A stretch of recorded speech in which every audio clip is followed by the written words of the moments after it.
2.25 سال کے بعد خلیفہ بنے عمر فاروق۔ ابو بکر صدیق کو مسلمانوں نے مل کر خلیفہ بنایا، عمر فاروق کو ابو بکر صدیق نے خلیفہ بنا دیا۔ 10 سال عمر فاروق خلیفہ رہے، 25,000 مربع میل تک حکومت پھیل گئی۔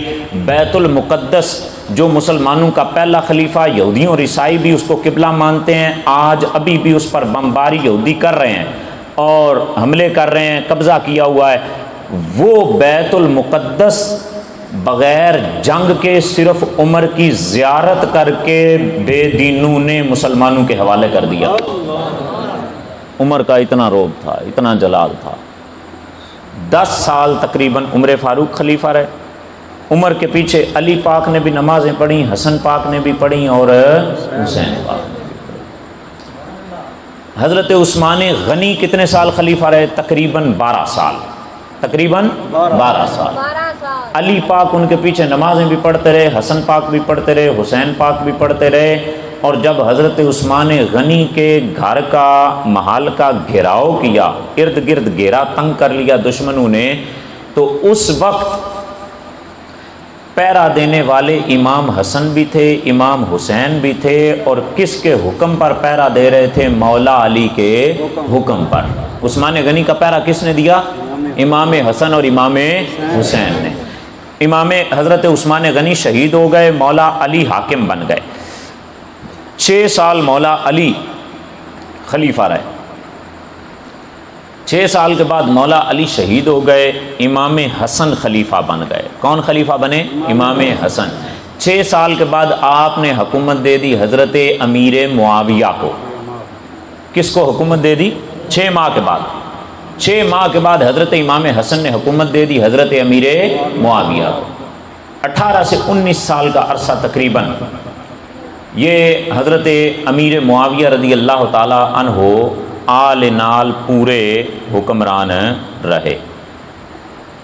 امیر معاویہ رضی اللہ تعالیٰ عنہ کی حکومت کے دوران بھی داتا صاحب نے کشف المعجوب کے اندر بھی لکھا ہے، اور اس سے پہلے جو کتابیں لکھی گئیں، البدایہ والنہایہ، سیر اعلام النبلاء، دیگر کتابیں، ان کے اندر بھی یہ بات موجود ہے۔ امیر معاویہ تحفے بھیجتے رہے، لاکھوں روپے نذرانہ امیر معاویہ بھیجتے رہے، امام حسن بھی قبول کرتے رہے، امام حسین پاک بھی قبول کرتے رہے۔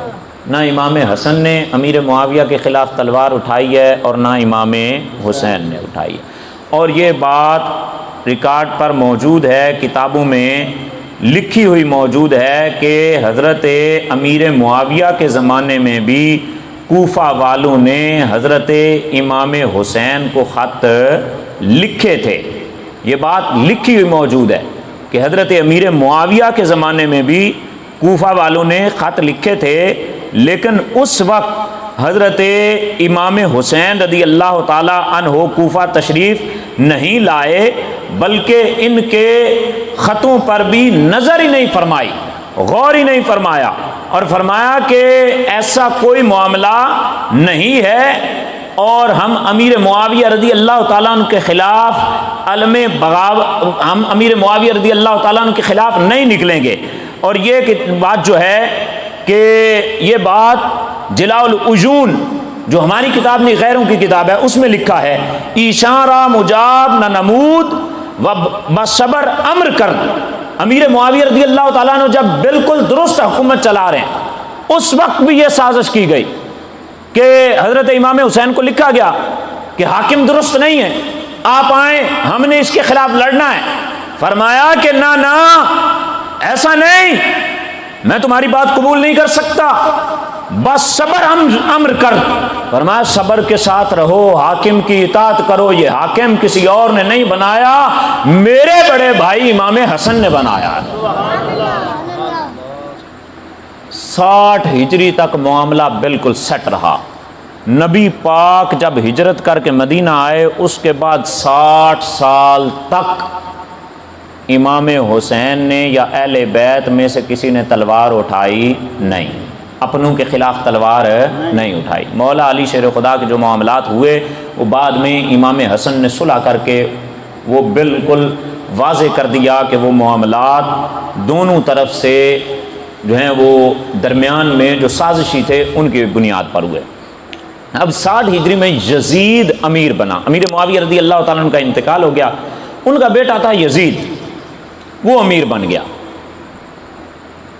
جب وہ امیر بنا تو اس نے حضرت امام حسین رضی اللہ تعالیٰ عنہ اور حضرت عبداللہ بن زبیر رضی اللہ تعالیٰ عنہ کی طرف جو ہے وہ قاصد بھیجا۔ سیر اعلام النبلاء کے اندر لکھا ہے فبعث الى الحسین وابن الزبیر فی اللیل ودعاہما الى بیعۃ یزید فقال نصبح وننظر فیما یعمل الناس ووثب فخرجا۔ فرمایا کہ یزید نے قاصد بھیجا، گورنر کو بھیجا کہ بیعت کرو امام حسین کی طرف اور عبداللہ بن زبیر کی طرف۔ عبداللہ بن زبیر کون ہے؟ جب نبی علیہ الصلوۃ والسلام مدینہ شریف آئے نا، ابھی قباء بستی میں تھے، تو ایک بچہ پیدا ہوا مسلمانوں کے ہاں، اس کا نام عبداللہ بن زبیر ہے۔ ہجرت کے بعد پہلا بچہ ہوا، سارے مسلمانوں نے مشترکہ خوشی منائی تھی کہ اللہ نے ہجرت کے بعد اسلام کو پہلا بیٹا عطا فرمایا ہے۔ اس بیٹے کا نام عبداللہ بن زبیر ہے، اور وہ کون ہے؟ ادھر نبی کے نواسے، نبی کے دوترے امام حسین ہیں، ادھر ابو بکر صدیق کا دوترا عبداللہ بن زبیر ہے۔ یزید نے بیعت مانگی دونوں سے، دونوں نے کہا مشورہ کرتے ہیں، صبح تمہیں بتائیں گے کیا ہوتا ہے۔ پھر صبح انہوں نے مدینے میں نہیں کی، امام حسین مدینہ المنورہ سے نکلے۔ رجب میں یزید خلیفہ بنا تھا، یہ امارت کا دعویٰ اس نے کیا تھا۔ رجب میں امام علی مقام نکلے اور مکہ المکرمہ پہنچے۔ مکہ المکرمہ میں آپ نے مختلف لوگوں کے ساتھ مشورہ کیا۔ جن لوگوں سے مشورہ کیا ان میں عبداللہ بن عمر، عبداللہ بن عباس اور حضرت محمد بن حنفیہ جو مولا علی کے بیٹے ہیں اور امام حسین کے بھائی ہیں، حضرت جابر صحابی رسول ہیں، حضرت ابو سعید، حضرت ابو بکر بن عبد الرحمن بن حارث، ان لوگوں کے ساتھ مشورہ کیا۔ انہوں نے کہا کہ آپ نہ جائیں، آپ کوفہ نہ جائیں۔ کوفہ کیوں جا رہے تھے امام علی مقام؟ کوفہ والوں نے خط لکھے تھے، 150 کے قریب تقریباً خطوط تھے۔ البدایہ والنہایہ میں لکھا ہے فبعث اہل العراق الی الحسین الرسل والکتب یدعونہ الیہم، کہ اہل عراق نے امام حسین رضی اللہ تعالیٰ عنہ کی طرف قاصد بھی بھیجے تھے اور خط بھی لکھے تھے کہ آپ آئیں، ہم ظالم حاکم کے خلاف آپ کے ساتھ مل کر جہاد کرنا چاہتے ہیں اور آوازہ حق بلند کرنا چاہتے ہیں۔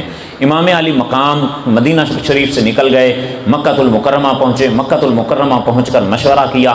مشورے میں جتنے لوگوں کے میں نے نام لیے سب نے کہا کہ آپ نہ جائیں۔ عبداللہ بن عباس جو ہیں یہ نبی پاک کے اور علی پاک کے جو چچا ہیں، عباس نبی پاک کے بھی چچا اور علی پاک کے بھی چچا عباس، ان کے بیٹے ہیں حضرت عبداللہ بن عباس، تو یہ امام حسین کے چچا لگتے ہیں۔ انہوں نے حضرت امام حسین کو کیسے روکا سنیے گا، یہ المصنف میں بھی ہے، البدایہ والنہایہ میں بھی ہے۔ حضرت عبداللہ بن عباس کہتے ہیں جاءنی الحسین یستشیرنی فی الخروج الی ما ہاہنا یعنی العراق، فرماتے ہیں کہ میرے پاس حسین آئے، مجھ سے مشورہ مانگا کہ میں عراق کی طرف جانا چاہتا ہوں۔ فقلت لولا این یزروا بی و بکا لشبیت جدی فی شارکا الی این تخرجوا الی این تخرجوا الی قوم قتلوا اباک وطعنوا اخاک، فرماتے ہیں کہ حسین آئے، مجھ سے مشورہ مانگا، میں عراق جانا چاہتا ہوں، کوفہ جانا چاہتا ہوں۔ عبداللہ بن عباس فرماتے ہیں میں نے کہا کہ تم کہاں جانا چاہتے ہو؟ میرے بس میں ہو، میرے پاس اختیار ہو، میری بات مانو تو میں تمہارے بال پکڑ کر تمہیں روکوں۔ کس قوم کی طرف جانا چاہتا ہے بچے؟ وہ کون سی قوم ہے جس کی طرف جانا چاہ رہے ہو؟ جنہوں نے تمہارے باپ کو شہید کیا، وطعنوا اخاک، تمہارے بھائی کو زہر دیا، سازشوں کے مرکز کوفہ میں جانا چاہتے ہو؟ میں تو کبھی نہ جانے دوں تمہیں۔ امام علی مقام مکہ میں مشورے کر رہے ہیں، صحابہ منع کر رہے ہیں۔ امام فرماتے ہیں کہ مجھے خط آئے ہیں، اب مختلف صورتیں امام حسین کے سامنے جمع ہو گئیں۔ امام حسین کے بھائی حضرت محمد بن حنفیہ، مولا علی کے 19 بیٹے ہیں یا 18، ان میں سے امام حسن اور امام حسین کے بعد جو پتر سب سے افضل ہیں انہیں محمد بن حنفیہ کہتے ہیں۔ ان کا نام کیا ہے؟ محمد بن حنفیہ۔ مجھے پتہ ہے آپ کو چس نہیں آ رہی، لیکن میں چس دینے نہیں آیا، معلومات دینے آیا ہوں، ٹھیک ہے جی۔ محمد بن حنفیہ ان کا نام ہے، ان سے مشورہ کیا۔ دیکھیے صحابہ پر اعتراض کیا جاتا ہے، وہ ساتھ نہیں کہ عبداللہ بن عباس کون ہے؟ چچا، مولا علی کے چچا زاد ہے نا، اور یہ عبداللہ بن عباس ہوئے ہیں جن کے بارے میں نبی علیہ السلام نے دعا کی تھی، اللہم علمہ الکتاب و تاویلہ، یا اللہ میرے چچا کے بیٹے عبداللہ بن عباس کو قرآن کا علم اور قرآن کی تفسیر کا علم عطا فرما۔ انہوں نے کہا کہ میں بال پکڑ کے روکوں گا۔ محمد بن حنفیہ جو بھائی ہیں اور سیانے بھائی ہیں، ان سے مشورہ کیا، انہوں نے کہا کہ نہیں، کبھی بھی نہیں، حسین نہ جائیں۔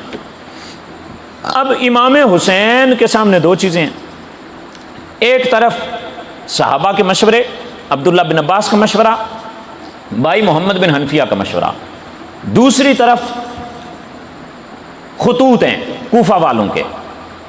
صحابہ سے مشورہ ماننا نہیں تھا سب کا، تو کیا کیوں؟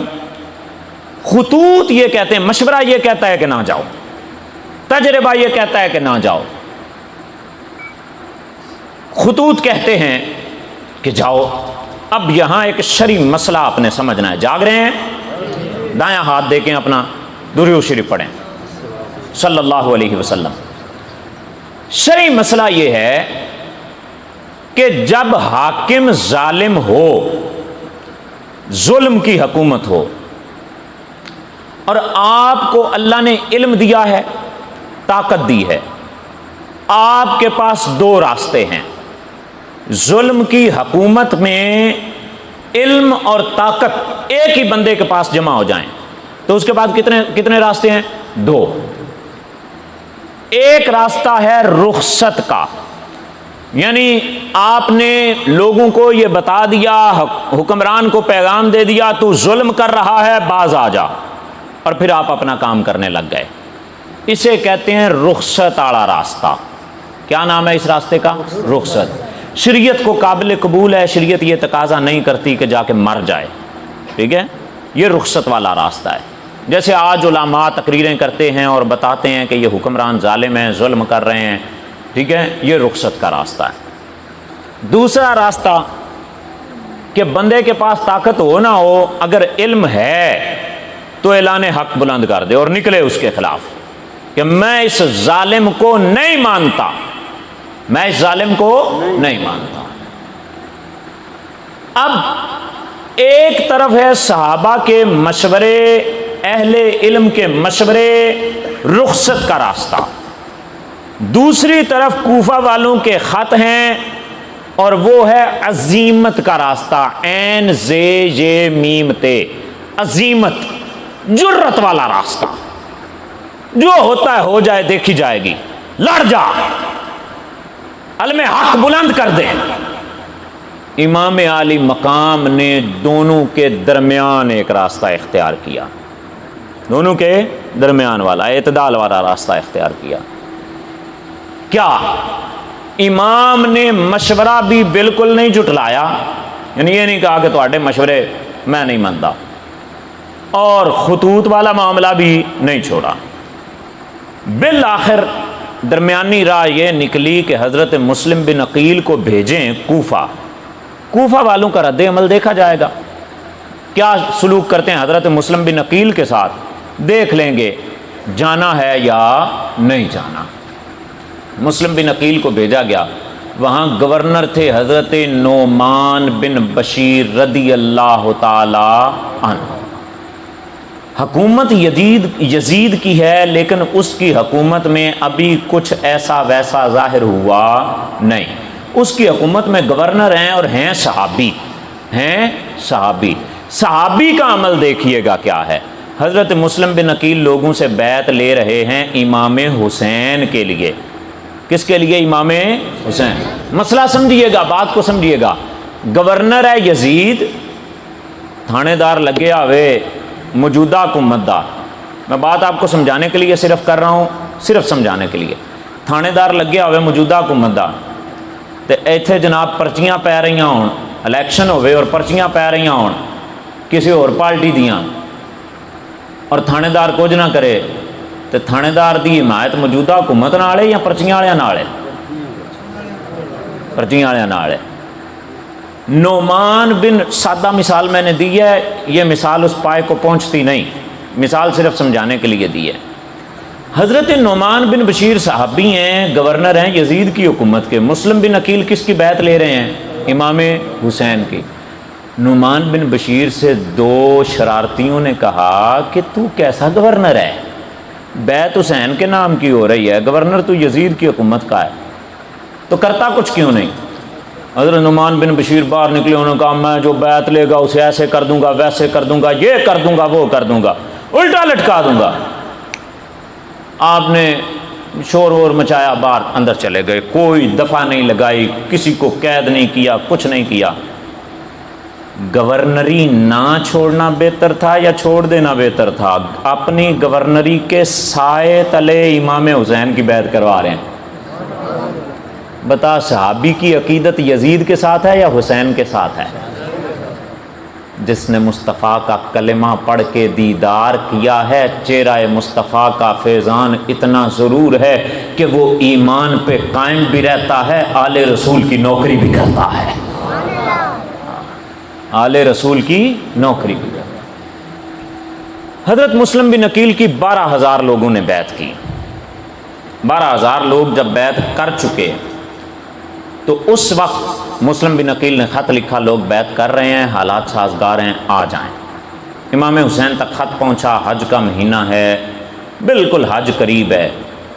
ایک روایت کے مطابق حج کی 4 تاریخ ہے، ایک کے مطابق یوم ترویہ 8 تاریخ ہے، یعنی جس دن حج شروع ہوتا ہے اس دن امام مکہ چھوڑ کر نکل گئے۔ 82 رفقا ہیں آپ کے ساتھ، 82 لوگ ہیں، ان میں سے جو ہیں کچھ اہل بیت ہیں اور کچھ باقی سنگی ساتھی ہیں، صحابہ ہیں، صحابہ کی اولادیں ہیں۔ امام نکل گئے، راستے میں بندہ ملا جس نے بتایا مسلم بن عقیل شہید ہو گئے، مسلم بن عقیل شہید ہو گئے۔ گورنر بدل گیا، ابن زیاد گورنر بن گیا، اور اس نے حضرت مسلم بن عقیل کو، اور اگر آپ کے بیٹے ساتھ تھے تو ان کو بھی شہید کر دیا۔ اب امام علی مقام یہاں مشاورت ہوئی، لمبا مشورہ ہوا۔ امام علی مقام کی ایک رائے یہ تھی کہ واپس چلے جائیں۔ امام علی مقام کی ایک رائے کیا تھی کہ واپس چلے جائیں، لیکن حضرت مسلم بن عقیل کے بھائی کہتے تھے کہ ہمیں بدلہ لینے کے لیے جانا ہے۔ امام علی مقام نے فرمایا چلو پھر ہم چلیں گے۔ کوفہ سے کچھ پہلے امام علی مقام کو روک لیا گیا، پوچھا جگہ کون سی ہے؟ فرمایا کربلا۔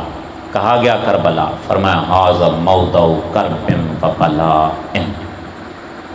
میں نے جو کچھ سنا ہے بڑوں سے اس کے مطابق درد، کرب، مصیبت کا مقام یہی ہے۔ 2 محرم کو خیمے نصب ہوتے ہیں، حر روکنے والے ہیں۔ حر نے کہا کہ میں عقیدت مند آپ کا ہوں، نوکری یزید کی حکومت کی ہے، آپ کی عقیدت اور میری ڈیوٹی یہ لگی ہے کہ میں نے آپ کو گرفتار کرنا ہے۔ عقیدت کہتی ہے کہ کچھ بھی نہ کہوں، درمیانہ رستہ یہ ہے، میں ہاتھ جوڑ رہا ہوں، میں آپ کو گرفتار تو نہیں کر سکتا، آپ آل رسول ہیں، نواسہ رسول ہیں، آپ میرے لیے اتنا کر دیں کہ آپ کوفے میں داخل نہ ہوں، آپ کوفے میں داخل نہ ہوں۔ امام علی مقام وہاں رک گئے۔ 2 محرم کو خیمے لگے، 8 محرم تک حالات نارمل رہے۔ 8 محرم کو عمر بن سعد کی 1000 فوج 22,000 کا لشکر ہو گیا۔ پہلے 1000 آئی، پھر کتنے ہو گئے؟ او بزدلو ظالموں، اور یہ تو یا 82 ہیں یا 90 ہیں ٹوٹل، اور ان میں بھی کچھ عورتیں ہیں۔ اور تم 22,000 کا لشکر لے آئے. آج جو یزید کو امیر المومنین کہہ رہے ہیں، پینٹ کوٹ پہن کے ٹی ویوں پہ تبلیغ کر رہے ہیں اور دعوے کرتے ہیں کہ ہم نے 1500 بندہ مسلمان کر لیا، 1000 مسلمان کر لیا، اور پھر کہتے ہیں کہ یزید بھی شہزادہ. میں نے کہا امیر معاویہ کی تعظیم ہے، امیر معاویہ کی عزت ہے، امیر معاویہ صحابی رسول ہے، لیکن یزید دتکارا گیا. نوح علیہ السلام نبی ہیں، نبی کا بیٹا دتکارا جائے تو کہا گیا لیس من اہلک، نوح آپ کا ہے ہی نہیں، نوح آپ کا، نبی کا بیٹا دتکارا جائے تو آپ کا ہے ہی نہیں. ہم امیر معاویہ کی عزت کرتے ہیں، لیکن یزید امیر معاویہ کے راستے پہ چلا، امیر معاویہ کا نائب بنا، امیر معاویہ کا خلیفہ بنا، امیر معاویہ کا جو ہے وہ ان کی تعلیمات پہ عمل کیا. یزید فاسق ہے، فاجر ہے. فرمایا حضرت شاہ عبد العزیز محدث دہلوی نے جو بیعت نہ قبول کرنے کی، بیعت قبول نہ کرنے کی وجہ لکھی ہے، اس میں یہ لکھا کان فاسقن فاجرن مدمنن للخمر، میں فاسق تھا، فاجر تھا، شرابی تھا، اس لیے امام علی مقام نے بیعت نہیں کی. ظالم کی حمایت یافتہ 22,000 فوج، پھر بھی یقین نہیں آیا کہ جیت جائیں گے، پانی بند کر دیا، پانی بند کر دیا. تدبیریں کر رہے ہیں.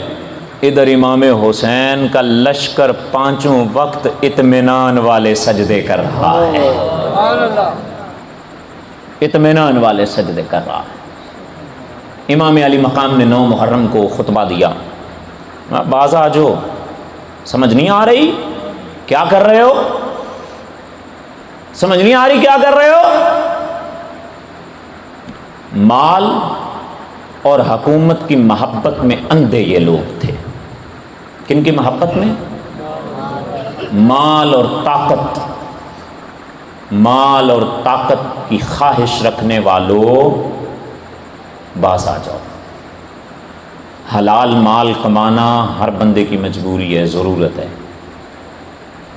لیکن مال کی اتنی چاہت رکھنا کہ حق کو حق کہتے ہوئے آنکھوں کے سامنے مال آ جائے، یہ یزیدیت ہے. مال کی اتنی محبت دل میں آ جائے کہ وہ مال حق کو حق نہ کہنے دے، باطل کو باطل نہ کہنے دے، تو یہ یزیدیت ہے. بندے کی قیمت چند ہزار، چند کروڑ، 25 ارب، 25 کروڑ، 50 کروڑ، 50 لاکھ لگ جائے تو بندہ بندہ نہیں، یا تو جانور ہے یا سونا چاندی ہے. منڈیوں میں جانور بکتے ہیں، انسان نہیں بکتے. انسانوں کو رسول اللہ نے آزاد کر دیا ہے، رسول اللہ نے انسانوں کو آزاد کیا ہے. یزید کی طرف جتنے لوگ تھے لا الہ الا اللہ محمد الرسول اللہ کہنے والے تھے، لیکن مال پہ بکے، حکومت پہ بکے، سیٹوں پہ بکے. آل رسول کے خلاف، نواسہ رسول کے خلاف مال نے کھڑا کر دیا. خدا کا واسطہ، جٹ ہو، زمیندار ہو، مزدور ہو، کچھ بھی ہو، اپنے بچے کو مال کی محبت نہ سکھائیں، تباہ کر دے گی اسے، برباد کر دے گی اسے. آج میں نے اور آپ نے رشوت کا نام مبارک رکھا. رشوت کا نام کیا رکھا ہے؟ مبارک.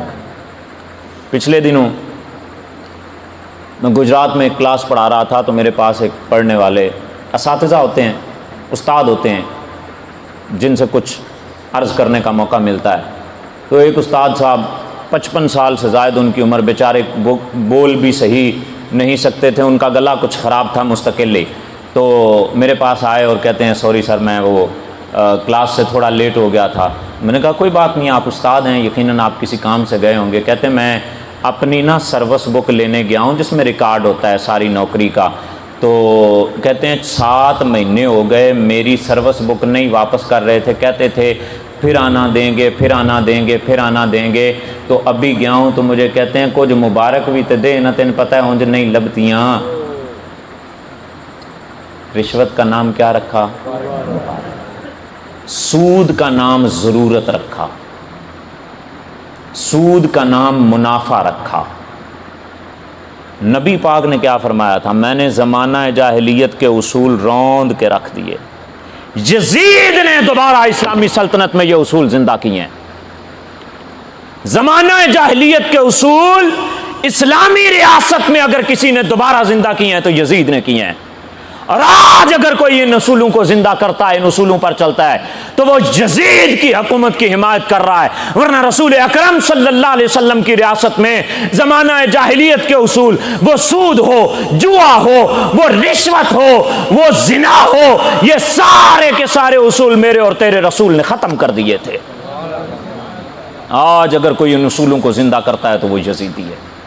امام حسین رضی اللہ تعالیٰ عنہ نے محرم کی 10 تاریخ جو آج گزری، ظہر کے وقت جنگ شروع ہوئی ہے، عصر تک جنگ رہی ہے۔ امام حسین نے جنگ سے پہلے خطبہ دیا۔ کیا خطبہ دیا؟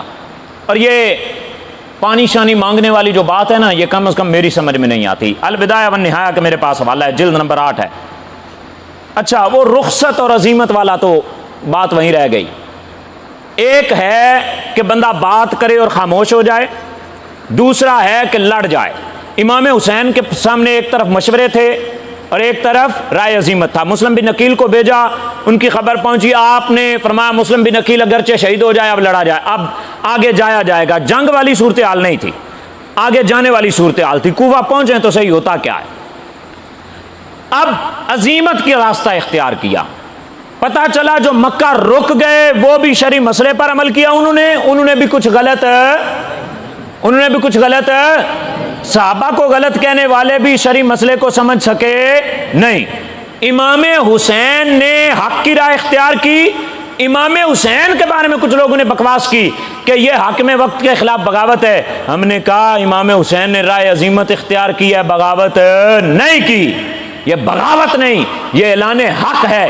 امام حسین رضی اللہ تعالیٰ عنہ نے 9 محرم کو اور 10 محرم کو جو خطبہ دیا، اس کا خلاصہ یہ ہے، لوگ جانتے نہیں کون ہوں میں حسین ابن علی ہوں، میں وہ حسین ہوں جو رسول اللہ کی گود میں کھیلتا رہا، جو رسول اللہ کے کندھوں پہ کھیلتا رہا، جو جان عالم صلی اللہ تعالیٰ علیہ وسلم کی زبان کو چوستا رہا، جو مصطفیٰ کریم علیہ السلام میرے لبوں کو چومتے رہے، میری پیشانی کو چومتے رہے۔ میں فاطمہ کا نور نظر ہوں، میں علی کا لخت جگر ہوں، میں علی کا لاڈلا، میں فاطمہ کا پیارا، میں رسول اللہ کا لاڈ دلارا، میں کسی اور کا بیٹا نہیں۔ میرے بارے میں رسول اللہ نے فرمایا حاذان ابنا یا و ابنا ابنتی، فرمایا یہ میرے بیٹے ہیں، میری بیٹی کے بیٹے ہیں۔ ارے میں مصطفیٰ کی کمال کا عکس ہوں، میں مصطفیٰ کی شان کا عکس ہوں، میں مصطفیٰ کی شان کا آئینہ ہوں۔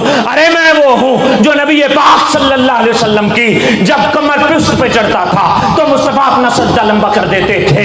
ارے لوگوں جانتے نہیں ہو، ارے میری قدر ابو بکر صدیق بھی کرتے تھے، میری قدر عمر فاروق بھی کرتے تھے، میری قدر عثمان ذو النورین بھی کرتے تھے۔ میرے بابا کا نام ابی علی ہے، میرے چچا کا نام امیر حمزہ ہے، میرے چچا کا نام عبداللہ ابن عباس ہے، میرے چچا کا نام جعفر طیار ہے۔ لوگ جانتے نہیں میں کون ہوں، میں اہل بیت کا چمکتا ستارہ ہوں، میں اہل بیت کے آفتاب کا چمکتا سورج ہوں۔ ارے میں 14ویں کے چاند کی طرح چمکتا ہوا آسمان اہل بیت کا میں چاند ہوں۔ لوگوں پہچانو، جس محمد الرسول اللہ کا کلمہ پڑھتے ہو اس محمد الرسول اللہ نے اس گردن پہ بوسے دیے ہیں۔ جن کا کلمہ پڑھتے ہو اس حسین کو کاٹنے آ گئے ہو، اس نبی کے نواسے کو کاٹنے آ گئے ہو۔ پہچانو، تم جس کی طرف کھڑے ہو اسے باطل کہتے ہیں، میں جس کی طرف بلا رہا ہوں اسے حق کہتے ہیں۔ حق کا استعارہ امام حسین ہے۔ حضرت مسلم بن عقیل کے 6 بیٹے، حضرت عقیل کے 6 بیٹے، حضرت مسلم کے 2 بیٹے، حضرت امام حسن کے 4 بیٹے، حضرت مولا علی کے 4 یا 5 بیٹے، حضرت امام حسین کے 2 بیٹے، اور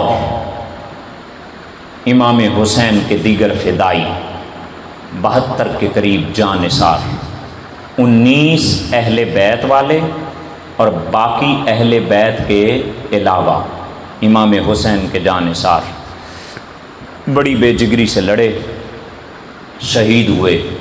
امام علی مقام، امام تشنکام امام حسین نے شہادت سے پہلے اپنی بہن زینب رضی اللہ تعالی عنہا ان کو یہ وصیت فرمایا کہ میں تجھے اللہ کی قسم دیتا ہوں، میرے جانے کے بعد بے صبری نہ ہونا، قربانی ضائع نہیں کرنی، قربانی ضائع کرنی نہیں۔ یارا بات تو بتا، بندہ بے صبرا ہو جائے اس قربانی کو قربانی کہتے ہیں؟ قربانی رہتی ہی نہیں ہے، مشن رہتا ہی نہیں ہے۔ جو مشن کی خاطر لڑتے ہیں وہ بار بار لڑتے ہیں، بار بار مرتے ہیں، وہ روتے رلاتے نہیں۔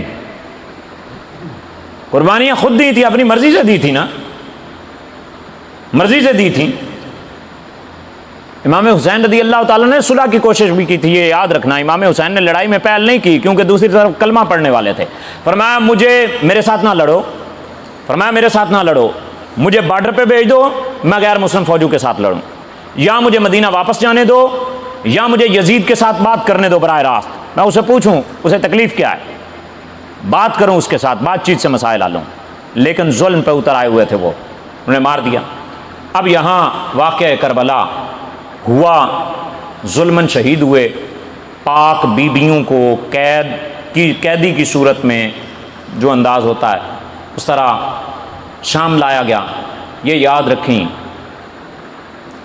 جس فاطمہ الزہرا کے بال کو سورج نے نہیں دیکھا اور جس فاطمہ الزہرا رضی اللہ تعالی عنہا کے لیے قیامت کے دن ساری مخلوق نظریں جھکائے گی، نکسوا رؤوسکم، اپنی نظریں جھکاؤ، نبی کی شہزادی فاطمہ گزر رہی ہے۔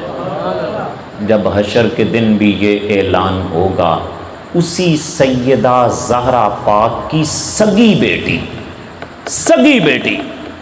سیدہ زینب کی کوئی سر عام نعوذ باللہ من ذالک چادر اتار سکتا ہے؟ دنیا قائم کیسے رہ سکتی ہے؟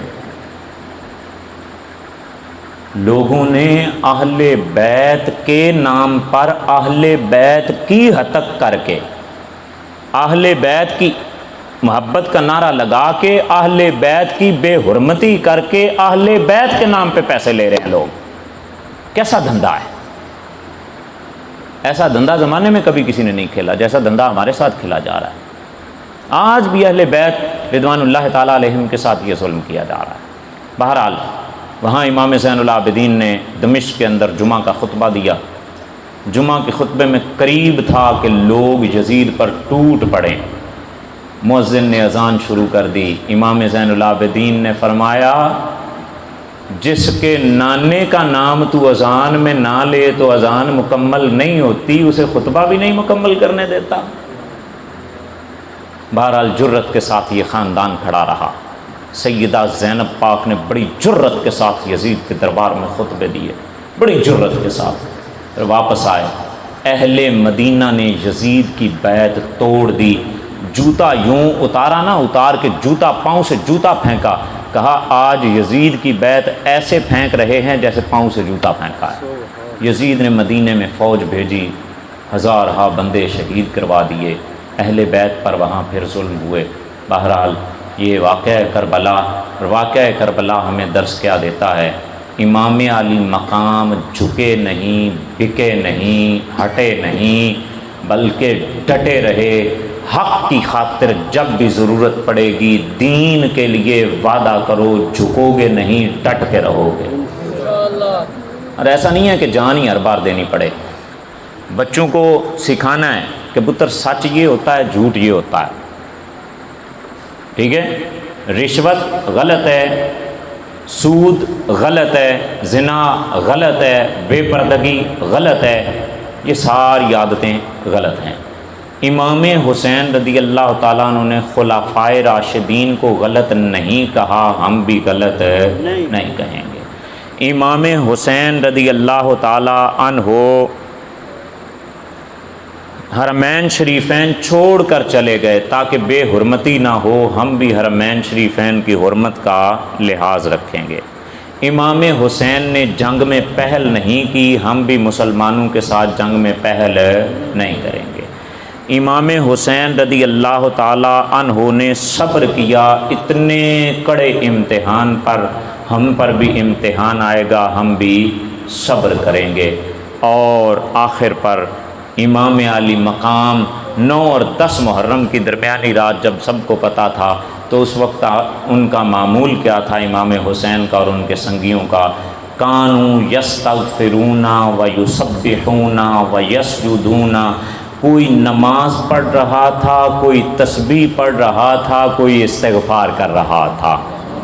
آؤ عہد کریں، امام نے نماز بچانے کے لیے، نمازوں کی حفاظت کے لیے جنگ کی، ہم اپنی نمازیں بھی سلامت رکھیں گے، ہم اپنی مسجدیں بھی سلامت رکھیں گے۔